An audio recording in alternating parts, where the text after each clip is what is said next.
4 का गुणा करने पर प्राप्त संख्या उस संख्या से 42 अधिक हो जाती है। तो आपको वह संख्या मान लेना है, वो संख्या x है। तो 4 गुना हो जाएगा मतलब 4x हो जाएगा। फिर उसको पक्षांतर कर देंगे, x को x के साइड रखेंगे और जो संख्या रहेगी उस संख्या के साइड, तो फिर ये आपका हल हो जाएगा। प्रश्न 5वां दिया है, किसी आयत की लंबाई चौड़ाई से 3 अधिक है।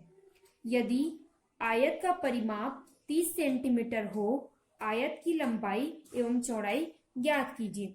तो आयत की लंबाई मान लेंगे x है, आयत की लंबाई और चौड़ाई से 3 अधिक, मतलब लंबाई जो है 3 अधिक है बोला, तो चौड़ाई को हम क्या मान लेंगे, x मान लेंगे, और लंबाई उसे 3 अधिक है तो x धन 3 हो जाएगा।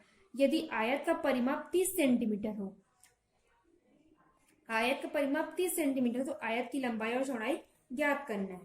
तो चलिए देखते हैं कैसे बनेगा। आपको दिया है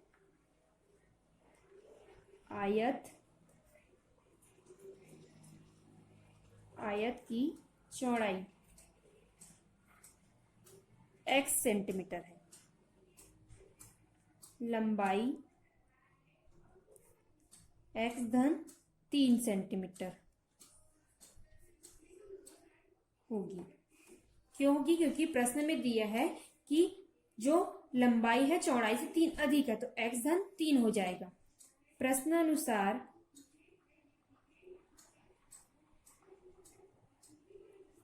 आयत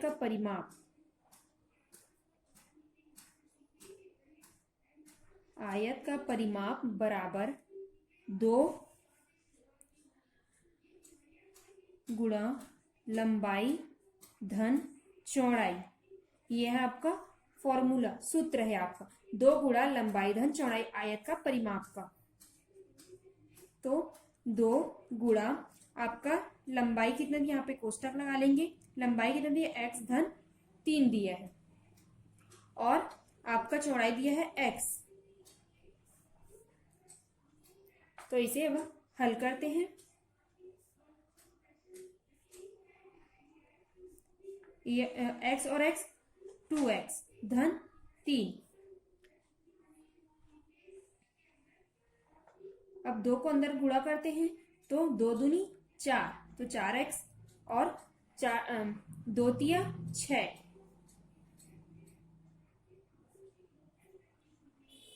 और आपका आयत का परिमाप कितना दिया, आयत का परिमाप आपका दिया है, आयत का परिमाप दिया आपको 30 सेंटीमीटर। तो इसके बराबर में लिखेंगे 4x धन 6 बराबर 30।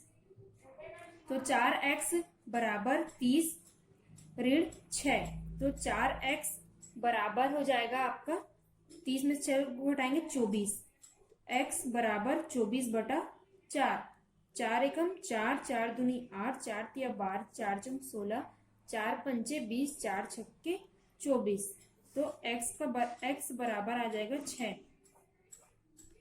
तो आपका आया चौड़ाई 6 सेंटीमीटर, लंबाई x धन 3 है, तो क्या हो जाएगा 6 धन 3, तो बराबर कितना आ जाएगा 9 सेंटीमीटर। यह है आपका प्रश्न 5वां। प्रश्न 6वां दिया आपका, किसी आयत की लंबाई और चौड़ाई का अनुपात 2:3 है। यदि आयत का परिमाप 90 सेंटीमीटर हो, तो आयत की लंबाई और चौड़ाई ज्ञात करना है। तो आपका लंबाई दिया है 2x और चौड़ाई दिया है 3x मान लेंगे। फिर आयत का परिमाप बराबर 90 कर लेंगे, और जो प्रश्न 5वां में लगाए थे 2 गुणा लंबाई धन चौड़ाई, इसी फॉर्मूले में हम रख देंगे, तो फिर उसका आंसर हमें मिल जाएगा। प्रश्न 7वां देखते हैं। 35 विद्यार्थियों की एक कक्षा में बालिकाओं की संख्या बालकों की संख्या का 2/5 गुनी है। कक्षा में बालकों की संख्या ज्ञात कीजिए। कक्षा में हमें बालकों की संख्या ज्ञात करनी है, तो चलिए देखते हैं कैसे ज्ञात करते हैं।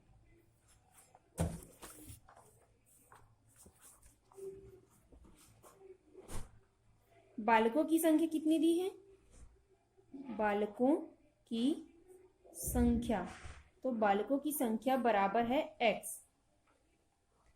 बालिकाओं की संख्या,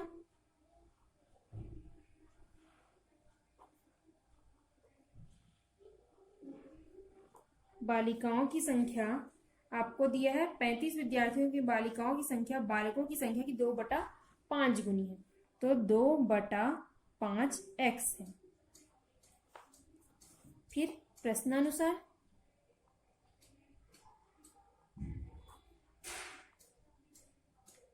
x के बटे में कुछ नहीं तो 1 लिख लेंगे, धन 2/5 x बराबर कितना दिया है, कुल विद्यार्थियों की संख्या 35, तो बराबर 35 कर लेंगे। अब इसको हल करते हैं तो ये 5x हो जाएगा, धन 2x/5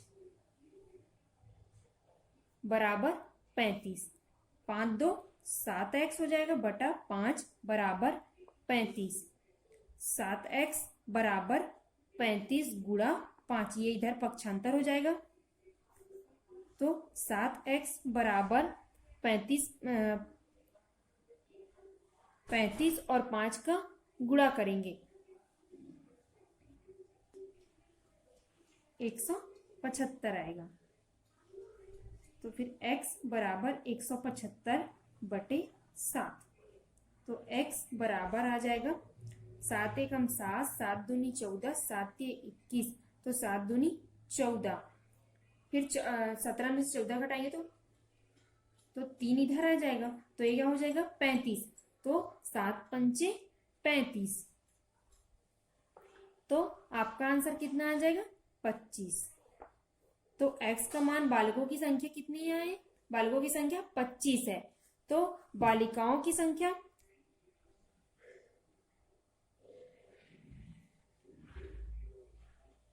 बालिकाओं की संख्या 2/5 गुणा 25, तो 5 एकम 5, 5 दूनी 10, 5 के 15, 5 चौक 20, 5 पंचे 25, और फिर 2 गुणा 5, तो 5 दूनी 10, तो बालिका